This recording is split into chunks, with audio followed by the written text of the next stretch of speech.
We are less than 24 hours away from the New York Jets' second preseason clash of the year, and it comes against the crosstown rival New York Giants. One game in the books. Fans now have a clear picture of what the New York Jets' 53-man roster will look like.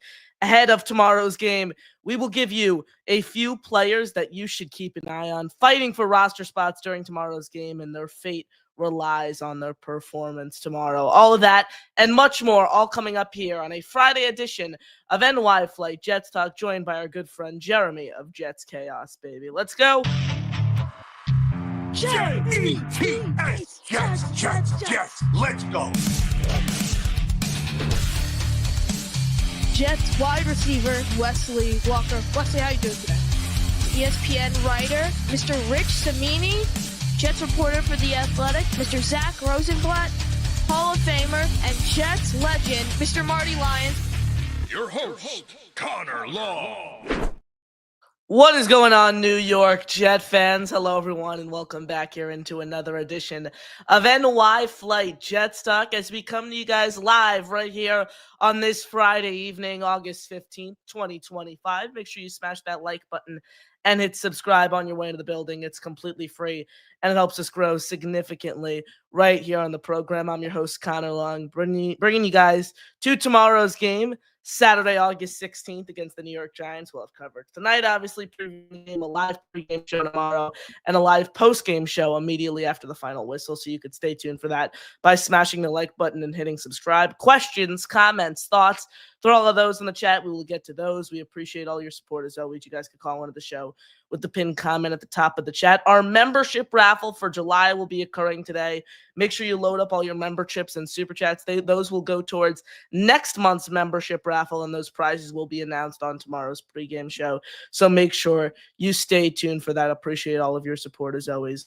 Right here on the show, and joining us right now, fellow New York Jets content creator, the host of Jets Chaos, the co-host of Reality Check, streams live every Thursday afternoon on the Matt O'Leary channel, the great Jeremy from Jets Chaos. Grace us with his presence here on the program. Jeremy, how you doing, my friend? It is great to see you. What is going on? I just got one question. That was an amazing intro to this show, but who is the little kid that was like doing that show? I appreciate. I don't know. I don't know, Jeremy, who that kid is in the intro video. I am talking to the great Gator McCluskey though of getting that old kid out of that intro video and getting the man that is sitting here on the screen right now into that video before the season starts, Jeremy. Love it. I love it, man. Exciting stuff, right, man? It's always fun before a preseason game. Oh yeah. Extra exciting for me personally because I just love doing my watch parties with Green Bean. So it's always a really good time. And we got Frankie from Flatbush with us. So we just have a blast. I was talking to my coworker, Michael Nani at Jets X Factor today, and we were talking, and the quote he gave me goes, "Just enjoying the fact that we have fresh new film and stats to analyze. It's like when a new season of a show drops after spending so much time theorizing and rewatching last season's episodes." I think that's a pretty good definition, Jeremy, of what this offseason has been like for us Jet fans. Obviously, so much anticipation ahead of this season, a new era of Jets football. And we saw the first exhibition game, I think you can call it, last week against the Green Bay Packers, first preseason game of the year. There were a lot of key takeaways. There were a lot of positives. There were some negatives sprinkled in there. But I always say I think the second preseason game is the most important for roster bubble players. The first game is kind of for the coaches to see what they have with these guys in game action. And then the second game is where they really pick the guys they think are fighting for roster spots and give them an opportunity, put them on a pedestal to the point where they're able to showcase their skill set on national television and show truly who they are and why they deserve a roster spot. And then the third preseason game is kind of for the end of the roster guys to show what they have, show other teams what they will offer potentially on the waiver wire post-cutdown day. So, Jeremy, I'll start on the offensive side of the ball. Who's someone that you think needs to have a big game tomorrow offensively to remain on this team's roster post-cutdown day? Well, I think, just based on situation and, the room that he's in, Donovan's got, he's just got to keep doing what he's been doing. He looks so good. It's going to be really, really hard for this this coaching staff, because he's making it really, really hard. And if he does what he did week one, it's going to be a really difficult situation. I don't know. At first, I thought, you could easily stash him on the practice squad. Nobody drafted him. Who wants him?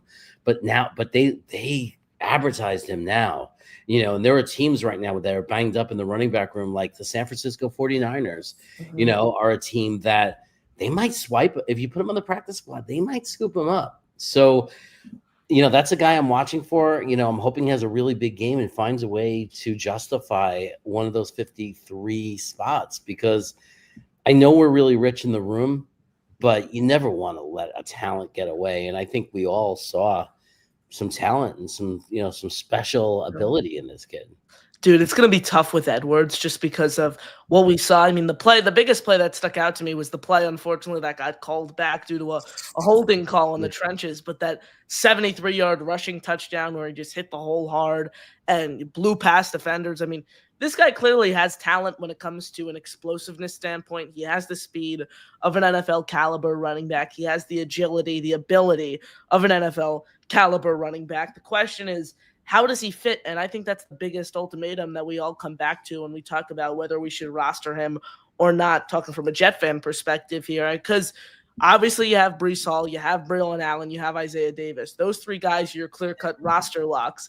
Andrew Beck, the fullback hybrid tight end guy, is someone I think the Jets should really, really try to, keep around here in Florham Park. Just being able to see his pass catch ability, his ability to line up in the slot, line up on the outside, line up in line as a blocker. Just the versatility that he offers, Jeremy, I think is so valuable to this team that is not only looking to add help at, the tight end position and the pass catcher room, but also blocking up front as this team shifts over to a more run-heavy offensive scheme. So you say Beck, that's four guys there. Kene Nwangwu is making a strong case to be this team's starting kick returner. If the Jets want to roster him just to be a kick returner this season, that's five guys. Then Edwards is that sixth guy. Does this team want to carry, six running backs?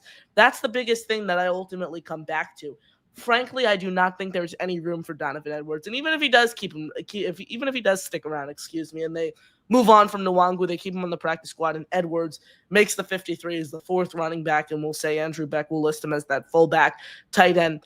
How much value is he really giving to your team every single Sunday? How many snaps are there to feed around to four different running backs, three of which have established themselves and have NFL experience? That is pretty difficult. So even if Edwards makes this team, how much of an impact can he make as the fourth running back? That's what I come back to at the end of the day. It's unfortunate to obviously see what he saw Saturday and think that the Jets might be missing out on that and have to move on from him post-cutdown day. I said on my post-game show and the next day that I believe the strongest path, the route that the Jets should explore with Edwards is flipping him for a late-round pick like the team did with Brandon Codrington last preseason, so at least you're getting something in return instead of waiting around and hoping he gets through waivers and you're able to keep him on the practice squad. It's just, Jeremy, even if he continues to show that juice, that explosiveness tomorrow and then obviously next Saturday against the Philadelphia Eagles, how many touches can really go around the four running backs? That's the biggest issue. Yeah, well, it wouldn't. I mean, and when I say find a way, like, it's a problem. How do we do it? How do we protect him? It's not for this year. But, at the end of this year, we don't know what's going to happen with Breece Hall. He's a free agent and he might not be, worth paying anyway. We don't know. People are talking we might trade him. Right now you're down to, Allen and Davis, who I love, right? Still a strong room. But then at that point, now if Breece Hall is gone, now you have the 2026 Jets. They come onto the field. They have these two really good running backs. If one gets hurt, now you're thin at the position. You're thin already, right. To be, and right. I don't mean to cut you off there, Jeremy, but I'm a bigger Isaiah Davis fan than I am Braylon Allen. I really like Braylon Allen. I think his power and physicality is going to fit really, really nicely with the agility and speed of Justin Fields. I like the hybrid ability of Isaiah Davis to kind of be the tweener of Breece Hall's speed and then Braylon Allen's power. But let's be real, we like the upside in these guys. These guys were fourth and fifth round picks just a couple years ago. They haven't established themselves being a primary back, being the bell cow guy in a team's offensive system. These guys still need to establish themselves. I think trading Breece Hall, and I've been a huge advocate of the fact that Brees Hall had a very, very down season last year. I was not pleased with that. And I think if he wants to stick around, he needs to have a big year this year. But I don't think rolling into the year with Braylon Allen and Isaiah Davis as your two lead running backs when you're expected to go with a run-heavy scheme is a recipe for success. Yeah, I don't think you're going to see us trade Brees Hall. And people talk about it. I'm more about the end of the season, right? Mhm. The only way you see Brees Hall get traded, and I think, but most people that the content providers that talk about it, they're very realistic about it, is as if we were just having a terrible season, right? Which is we don't want this scenario. Let's say we go into the trade deadline and we have one win, right? It's a disaster that some people are afraid that I don't think, but that people think it could be.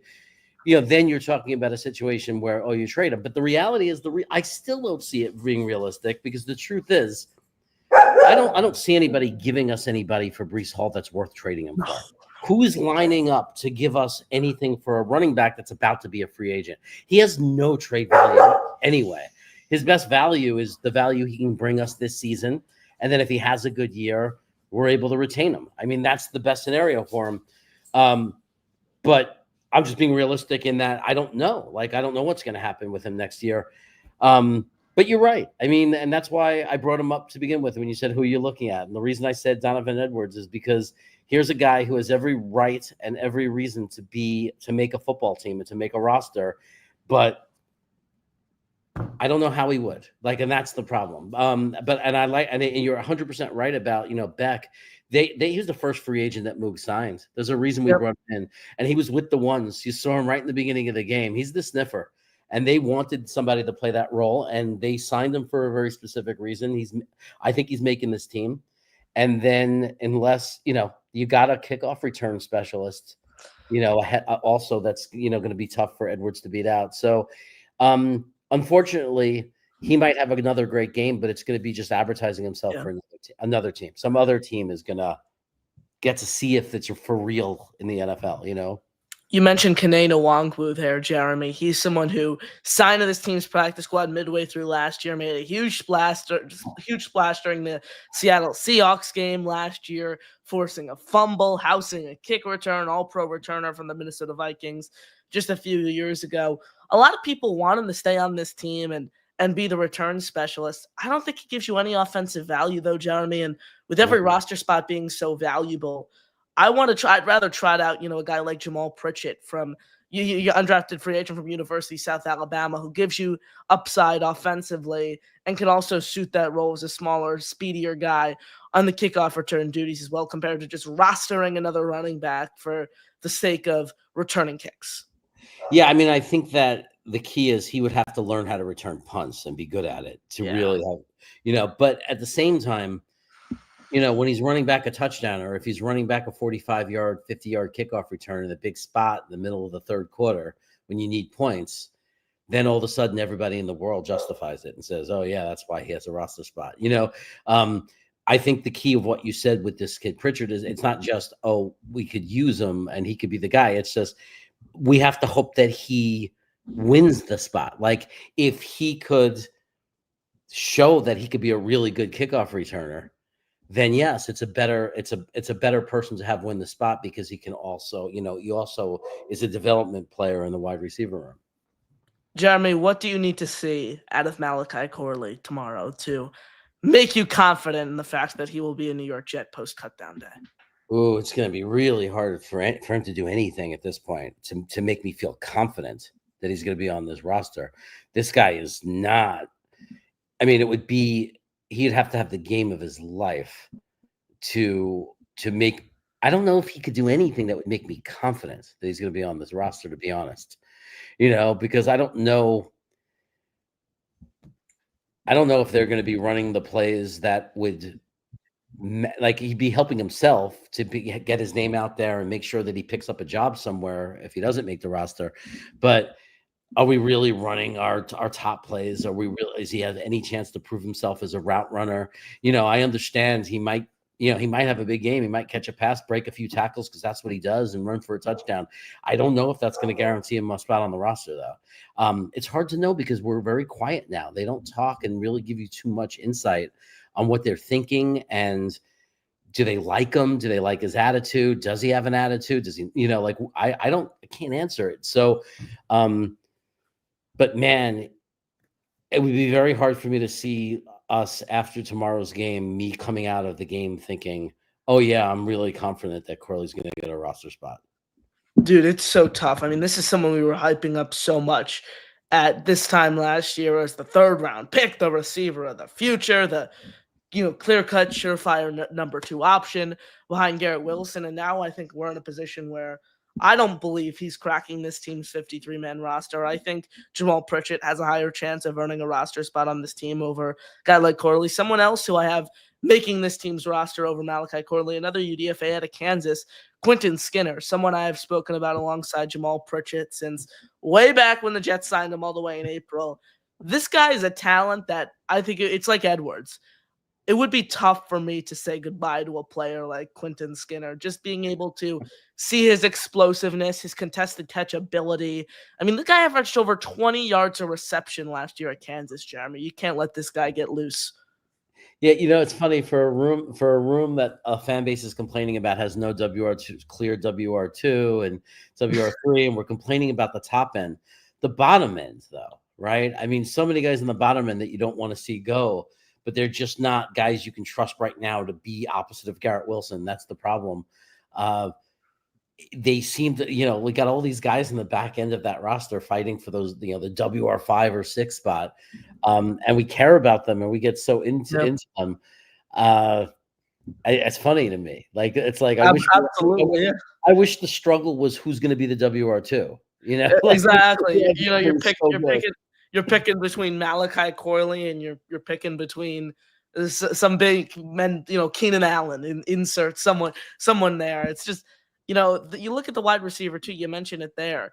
Josh Reynolds is the favorite, and for me, Josh Reynolds is a low-end wide receiver 4, high-end wide receiver 5 on a championship Super Bowl caliber team in the NFL. Well, I think you just said it. On a Super Bowl caliber team. Exactly. on a good team, for example. And I'm not panicking as much as most Jet fans because I just think, how many pass catchers does Justin Fields really need? I view him as more of a check down guy, and I'm completely okay with that. Like, when Zach Wilson was running this offense, I wanted to see him use his arm strength and push the ball down the field and get out of the pocket and be the splashy playmaker because you selected him with the 2nd overall pick in the draft. Justin Fields is a free agent flyer that this team is taking a chance on. And speaking of, guys, the guys in the bubble we spoke about, Andrew Beck, I think he has a chance to be the check down guy for Fields. We saw that against Green Bay, who Fields can just check the ball down to, and Beck can get you yak and create for you after the catch. I think that's so valuable for this team. I'm okay if Fields is just a game manager this season if you're winning football games. I think I think if you're winning on RPOs and just running the ball and short check down pass and the defense is holding opposing teams to under 20 points, I'm perfectly fine with that as long as you're winning football games, Jeremy. I mean, that's what we saw last week in that one drive, except for the run. So he's a game manager with this very special magical ability in running. So he'll never be just the game manager. Like, if he's a good game manager, he's more, because you have good game managers, but now you have the plus of the playmaking, this very special talent of running with the ball, that whether it's scrambling or whether it's design running plays. But yeah, I mean, I think you nailed it. I mean, they're saying it, there's no secret, they're going to be running RPOs. He's going to be one read check down, one read and go, and I think that's why everybody's screaming and yelling about wide receiver 2, and let's get Terry from Washington and give away all our trade picks and all of our God. For what? I mean, I think that the offense you're going to see, and I know like fans might not like it, but I think the reality is what you're going to see is just what you said. I think it's going to be Garrett Wilson, and then you're going to have Mason Taylor, Breece Hall, Andrew Beck. These are going to be your guys, your extra weapons. These are going to be your check down guys, your number, that he's going to be checking down to if Garrett Wilson's not open, if, or in certain plays, I mean, that's just what it's going to be. It's like, he's not going to drop back. Yeah, he's not dropping back 3 to 5 steps and going through progressions. It's just not. It's never like, find me any film of him doing that. And it doesn't work. It doesn't work. It really doesn't. And I'm not Folks, I'm not comparing Justin Fields to Zach Wilson, but from a pure pocket passing standpoint, if you break down the film, they are very, very similar when it comes to how they manipulate defenses, how they read defenses, how they go through their progressions. The difference is Justin Fields isn't afraid to get out of the pocket and make plays with his legs. And also, he's a way better decision maker than a player like Zach Wilson is, for example. So I think that's the biggest difference between those two guys, despite, again, I do see some similarities in the pocket passing, but I'm not comparing them to as players. I have way higher hopes for Justin Fields than what Zach Wilson showed on this team for a handful of seasons, Jeremy. So I just think that similarity is there from a pocket passing standpoint. And behind Justin Fields, there's Tyrod Taylor, who's dealing with a knee injury, and Aaron Glenn, unsure about his status. They hope he is ready for week 1, given that the Jets worked out 2 quarterbacks couple days ago, Nathan Peterman alongside CJ Beathard. I mean, Jeremy, what are we doing here? I feel more confident trotting Brady Cook or Adrian Martinez out to start a football game and give me a win over Nathan Peterman. I just think they're looking for a quarterback to play the preseason game against the Eagles and maybe mop up tomorrow. You know, like I think they just need some bodies. I mean, but Nathan Peterman, I think, is one of the worst quarterbacks in NFL history. Yeah, I mean, he's not going to be on the roster. You know, I mean, like there's no threat of that. I mean, if you know, the worst case scenario is if Tyrod's not ready to go, they're going to have to decide who's going to be our backup. Is it going to be Martinez or is it going to be Brady? Like, which one of is it going to be? I don't think it's going to be either of the guys you see, coming in here right now. These guys are just getting a chance to, they're hanging on to a thread. Like maybe we can play that game 3, have a good game. Some team's going to have an injury and be desperate and pick us up. If Tyrod's not ready for week 1, Jeremy, you want to hear who's my prediction to be the backup quarterback? You want to hear this? Okay. Jameis Winston. Oh. Jameis Winston. That's my prediction. There is no room for him right now in the Giants organization. Jackson Dart is the next man up if anything were to happen to Russell Wilson. Right now, Jameis is just serving as that veteran leader, the third string guy, the high energy guy in the locker room. We know Jameis. It's all fun and games with him, but he wants to get an opportunity to find the field. He wants to be in an environment where he could be high on the depth chart. The opportunity presents itself with the Jets. He has the personality made for New York. He obviously is with the Giants right now, so he wouldn't need to move across the country. He wouldn't need to shift his lifestyle where he's living, where he signed this offseason. He'd stay in New Jersey. He'd stay in the East Rutherford, Florham Park area, and he could become a New York Jet. And the value, the draft capital you'd have to give up would be virtually nothing. You give up a conditional 6th or 7th round pick, something of that nature. You wouldn't have to give up much. This is someone who has NFL experience over a guy like Brady Cook or Adrian Martinez, high character guy, and is on a pretty cheap contract. So I'd say Jameis Winston is who they roll out on the field if Tyrod Taylor isn't ready for week 1. It's not out of the question. I think it would be depending on not ready for week 1. What does that mean? Ready for week 2 or 3, day to day? Yeah. Just they don't think he's ready for the opening. Like, he's healthy, but he didn't have enough reps. If in that situation, no. But if he's not getting better, he's still feeling pain. If we get, he's out through weeks 1 through 5 or weeks 1 through 3. Right. If there's a setback or they're thinking, hey, we're not, the trainers come in and the doctor says we're no longer confident he's going to be ready in, for the first, 3 or 4 games. Yeah. Then I could see us making a trade. And picking up Winston and better than Cutlets. Like if the Giants end up cutting Cutlets, I don't want to then pick. I'd rather pick up a Jameis Winston. And a Jameis Winston is probably built a little bit better to come in and run the offense that we're building. So exactly, or compared to like a Carson Wentz, like the free agent quarterbacks remaining are just there's nothing there. I mean, you're talking about Nathan Peterman and CJ Beathard. It's like that's the creme de la creme of free agent quarterbacks who currently remain. If they're getting regular season time, if they're behind center, it's going to be a terrible, terrible, terrible year for us fans. I have faith in Aaron Glenn. I have enough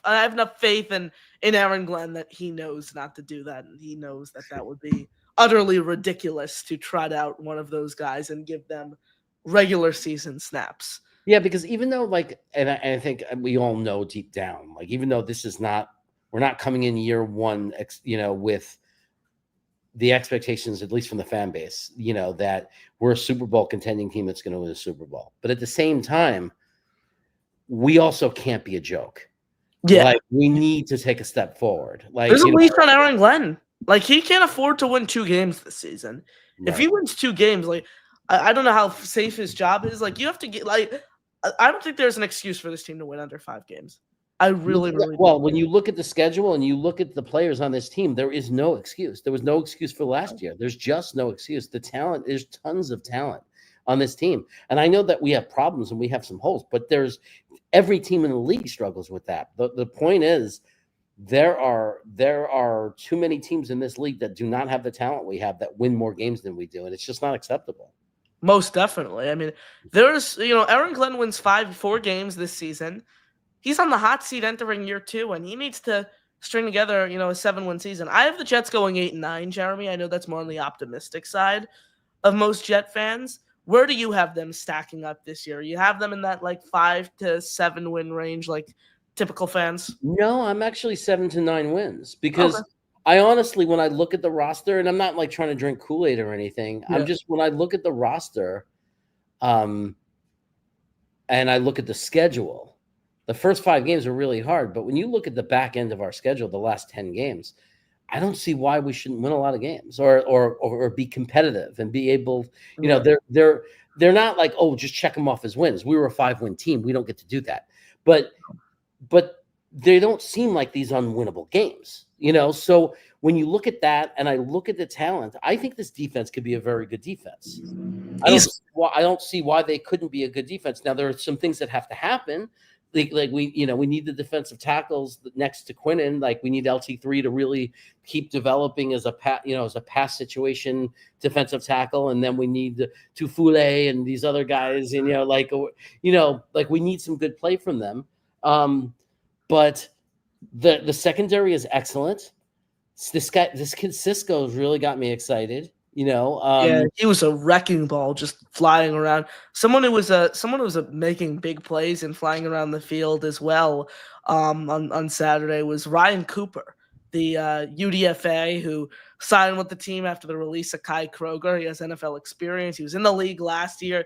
He's someone, I don't know if he caught your eye, Jeremy, but covering a handful of training camp practices, he was someone who I kind of made a mental note of at training camp, and I was like, he's nothing more than a practice squad guy.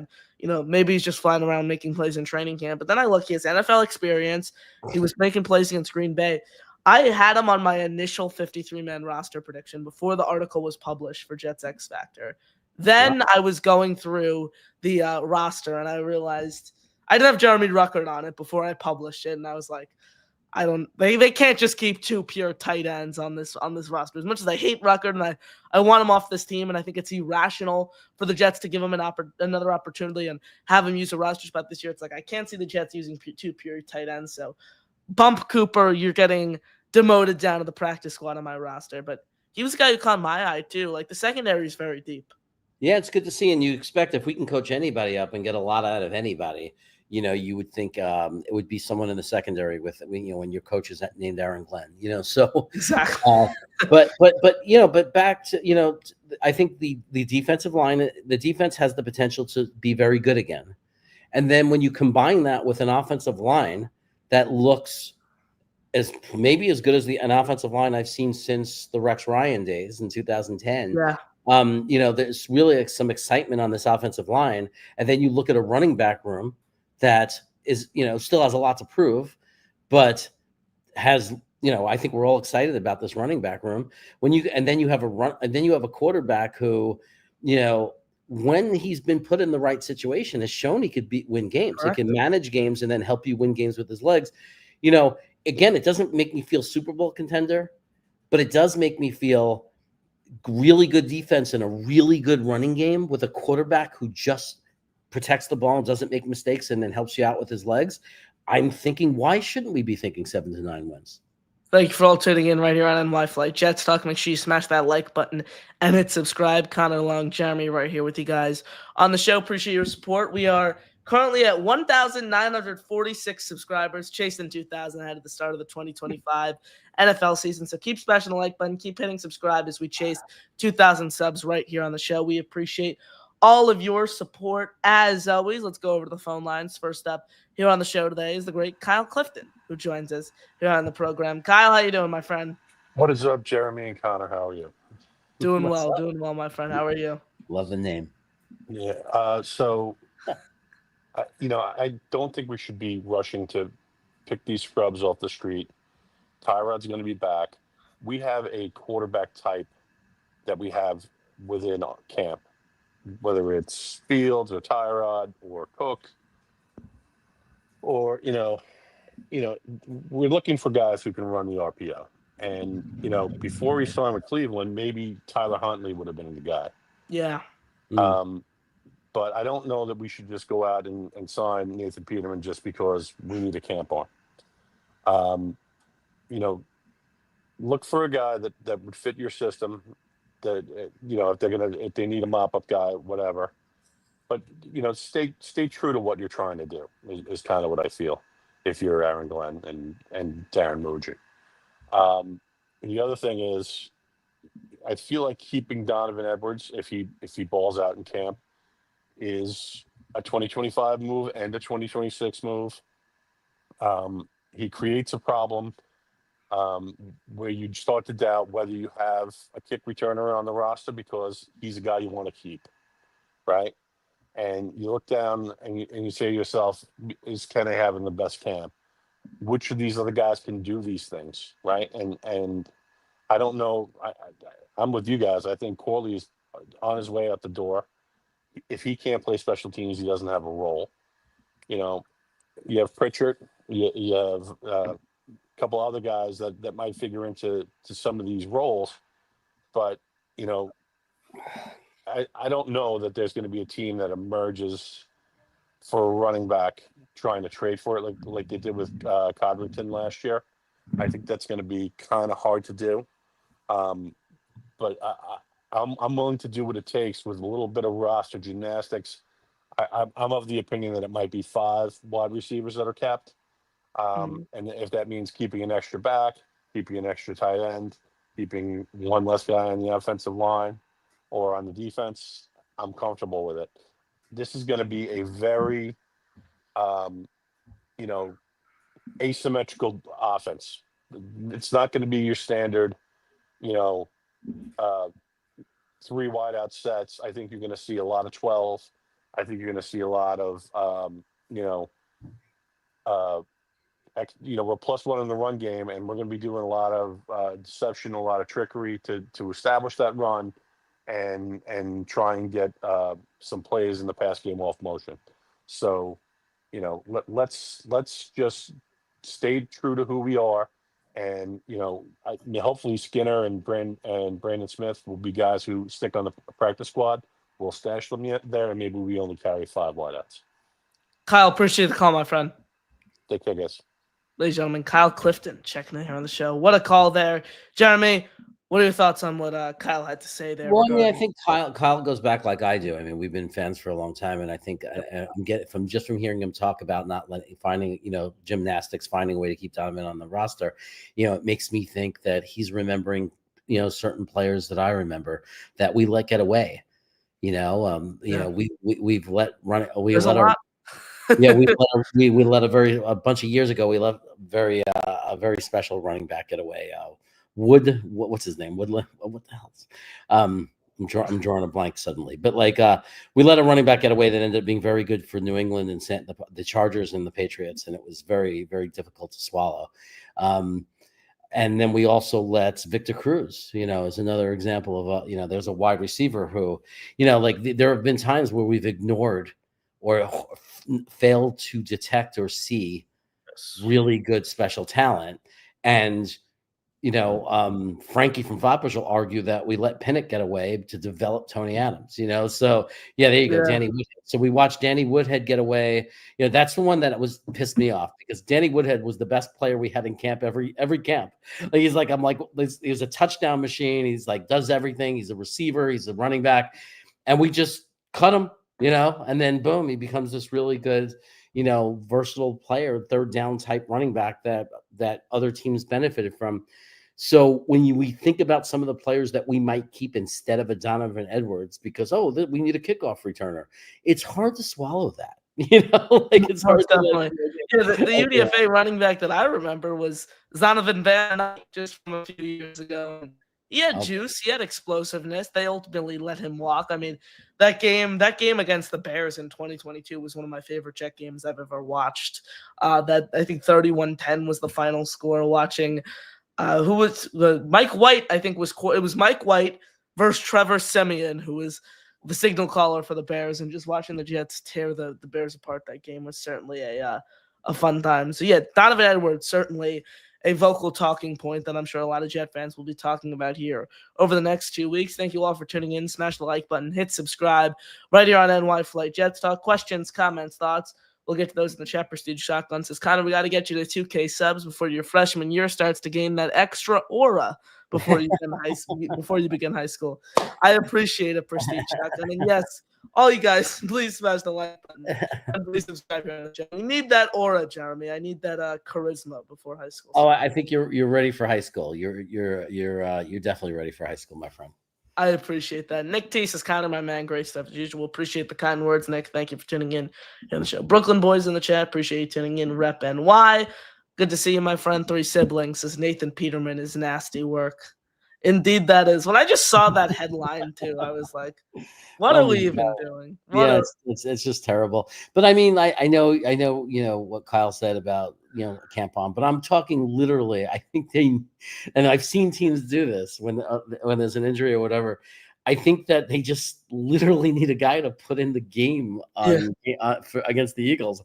I think that they want to play the guys a certain amount that are going to be like part of the roster or practice squad. And I think they literally might be, maybe, or God forbid one of them gets hurt. They just need a guy to play quarterback. And I hope that's all it is, right? I hope they're not really thinking Peterman might be a solution for us and might make the team as a quarterback. I mean, I seriously doubt that's the case. Keep in mind, folks, the Jets didn't sign either one of these guys. They just simply held them for a workout in Florham Park. Yeah. Who's fighting for a job? Like a real battle is our base defense linebacker, like Jamin Davis. And, like there's a battle going on. Prairie Ball. Yeah. Even Jackson Sermon, I'd say, is in that mix. The UDFA out of Miami, who was flying around across the field last week. Jamarcus Weston, who made an impact on special teams as well. Linebacker battle, the safety room as well. Like there are a lot of positional battles. I have the Jets actually only rolling with 3 true safeties this year, Jeremy, and Andre Sisco, Malachi Moore, and I am blanking on the Tony Adams. Tony Adams. There we go. I have a Tony Adams jersey. Don't know how I forgot his name there. And the reason I have that is because you have Isaiah Oliver, Jeremy, who I have still remaining on this team as a cornerback as his listed position, but a pillar of versatility, knows the system, experience as a safety, multiple years as a starting safety in this system, alongside the experience in the nickel, experience in the boundary. So I think 3 safeties is a reasonable expectation this season, Jeremy, because who else are you retaining? Jarius Monroe? Like I like Jarius Monroe. Nothing against the guy. He's a practice squad player. I see the Jets keeping him on the practice squad. I don't think there's room for 4 true safeties on this team. Yeah. I mean, look, you want some rooms are going to have to be thin.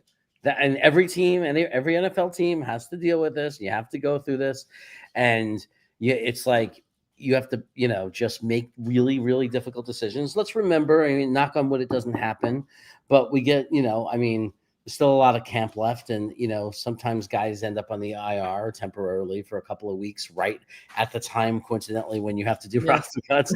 and then there is that gymnastics that we see, like, oh, these 3 guys are on the IR. By the time they come off, there's 2 other players that, in the regular season, they got banged up that are temporarily on the IR. And you have this rotation, and, we've seen teams make that, we see every team make that happen. So we always act like it's such a strict 53, but right now, I mean, I wish we had the health where we didn't, that wasn't the case. But the reality is, there's going to be someone that gets banged up a little bit. There's going to be that also. And that opens up opportunities and windows to hold on to guys, at least temporarily. Johnny Boy says, chaos. Will the thicker kicker be the new sexy guy in the NFL? I don't know if that's a competition or not. Like, like, is he just there to be there, or is it truly a competition? They gave him a lot of opportunity. He made his kicks, but then you got this veteran who's been like the most accurate kicker in the NFL for 2 years, right? For the last 2 years, he's always been Most definitely. I don't see where there's room for him on this roster, frankly, Jeremy. I really don't. It's nothing against him. He's strong guy in the strong option in the UFL. I just don't see where he currently fits on this team right now. When you add a guy like Nick Folk, there's no room for him. Especially, it's going to be very hard for you, I know, to put it behind you in the rearview mirror when you went to that first practice and saw the kicking and you walked out. It's like, from based on your text and everything you said, you walked out of there traumatized.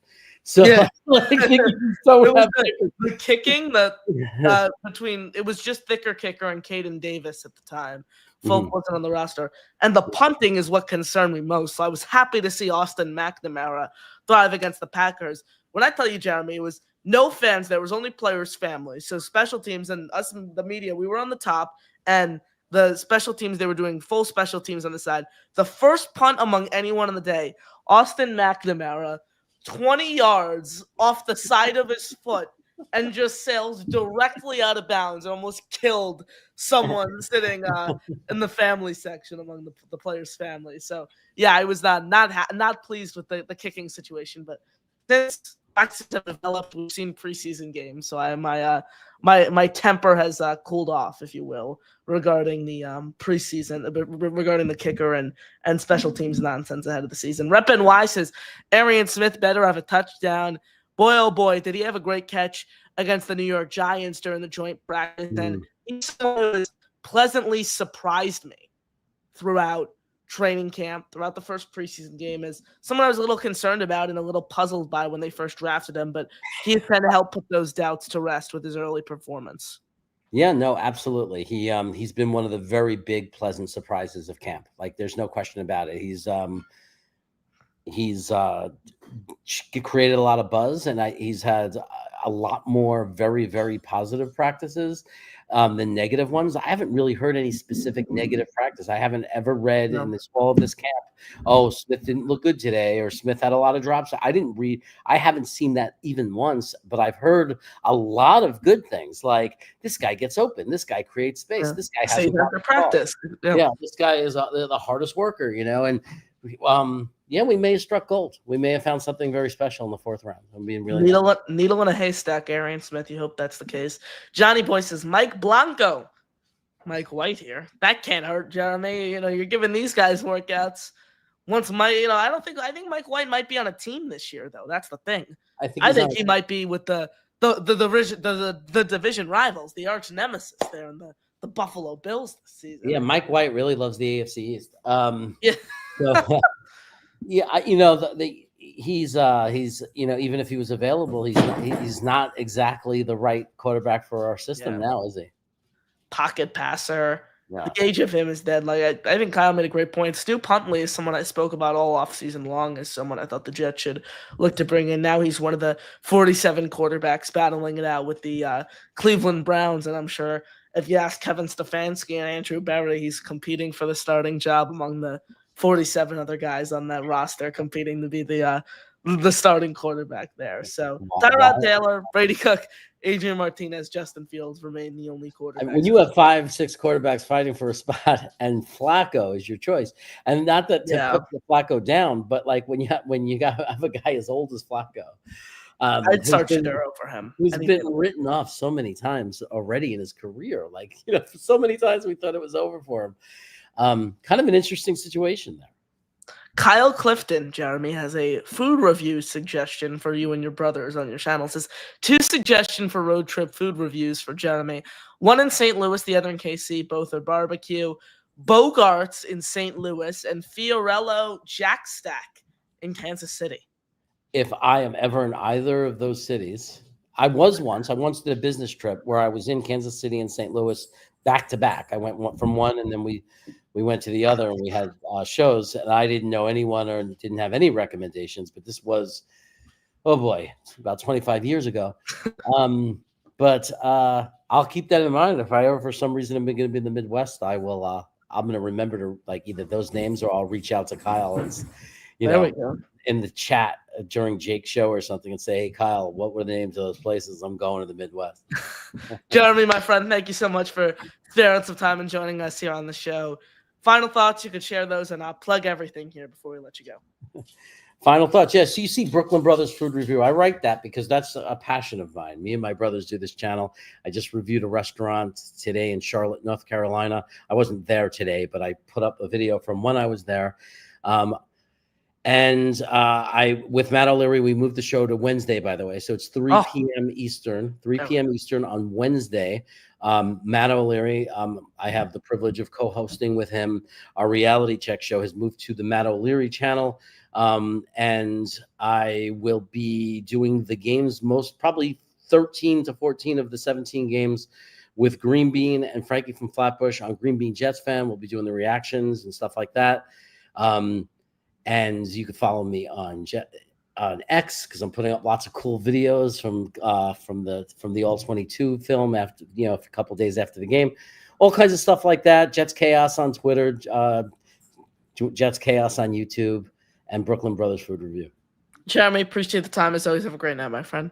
Appreciate it, Connor. Had a great time. Always love to come on.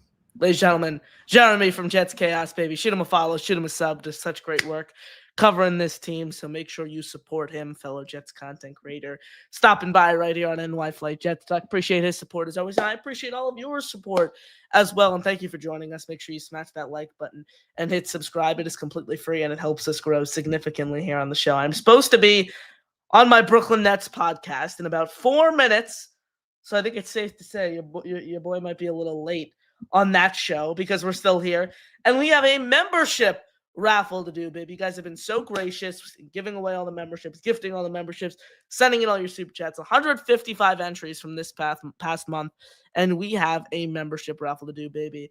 New prizes to be announced tomorrow for the August/September membership raffle that we will be occurring, and it'll be on the pregame, it'll be on the postgame show tomorrow, so stay tuned for all of that. But I say we just dive right into it. We pull up the wheel, all 155 of your entries, and we dive right into it, baby. See the wheel right there? You see all the names shuffled? We'll do it 3 times. Boom, boom, boom. The first prize that we're giving away right here on the show is a Sauce Gardner signed picture that will come in a frame. So let's spin the wheel. Whoever's name this lands on receives a Sauce Gardner signed photo that will come in a frame, and the person who earns that prize is none other than the great, it's close, David D, baby. David D comes away with a Sauce Gardner signed photo.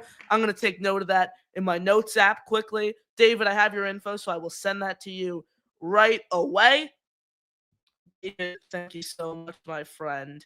And I appreciate all your support as a Lions fan coming in here on the show and supporting us. Shout out to you, David. You win a Sauce Gardner signed photo.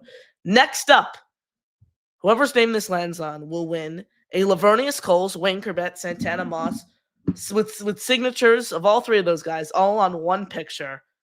And whoever's name this lands on will earn that prize. And that person taking home that wonderful signed photo is David D again. So David D wins the 2 main prizes of our membership raffle. Shout out to him, and I appreciate his support. David likes to donate the Jet items, so I don't want to make a decision for David right out of the gate, but I assume that 2 of these will be re-raffled off. And again, I don't know 100%, but I think I have an inkling that 2 of these 2 prizes will be raffled off because David likes to give away the Jet prize whenever he wins, just being the great guy and supporter of the show that he is. So shout out to you, David. Next up, whoever's name this lands on will win a Don Maynard signed photo given away in this month's membership raffle. And the person who takes home that Don Maynard signed photo is Rick Kent, baby. Rick Kent, shout out to you. Thank you so much for all your support on the show. And Rick, I have your info as well, so I will be sending you that Don Maynard signed photo come Monday morning. So shout out to you, Rick. I appreciate your support and kind words as always right here on the channel. Whoever's name this lands on will now earn an Altoon signed photo, baby. Who wants an Altoon signed photo? Who's going to earn that photo? And the person who earns that photo is our guy, Devin, baby. DNY for life. Taking home in Al Toon signed photo. Devin, a loyal listener here on the show, a very kind man and gracious supporter here on NY Flight Jets Talk. So super happy that he's able to take home an Al Toon signed photo. Next up, whoever's name this lands on will get a customized channel emoji of their choice for members right here on the show. And the person who lands the custom channel emoji for this month right here on the show is... who is that? Jeffrey R. Jeffrey R. already has a few emojis, but he will be adding another one, given the loyal gifter that he is and supporter here on the show. So you earn a channel emoji, Jeffrey R. Shout out to you. And whoever's name this lands on will now win a free item from our exclusive now behind the paywall NY Flight Jets Talk merch store. And Mike D's Nuts wins that item. So shout out to you, Mike D's Nuts. You want a free item from our merch store. I have your contact info, so I will just reach out to you, and I can get you that merch item of your choice right away. That is this month's membership raffle officially in the books. Thank you to all you guys. I appreciate the support. I appreciate you tuning in right here on NY Flight Jets Talk. Smash the like button, hit subscribe, because we're closing in on 2,000 subscribers. We'll be back tomorrow, live pregame and postgame coverage of tomorrow's Jets-Giants game. So make sure you support right here on the channel. You tune in to us. Great insight as always.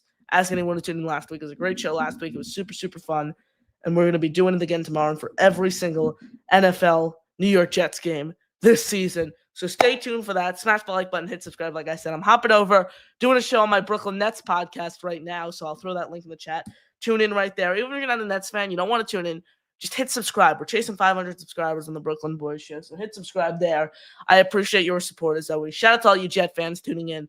Be back tomorrow. Pregame show should start around 6:30 p.m. tomorrow. Oh, no, Jets-Giants game's at 7. So the pregame show will start at 5:30 p.m., folks. Make sure you tune in. Make sure you support in the pregame show. Super, super fun time along with the postgame immediately after the final whistle. Shout out to you all. Thank you for tuning in. That'll do it for me right here on NY Flight Jets Talk. I'm your host, Connor Long, signing off. Have a great night, folks. And as always, JTS, baby. Jets, Jets, Jets. Peace out, and I will see you guys tomorrow.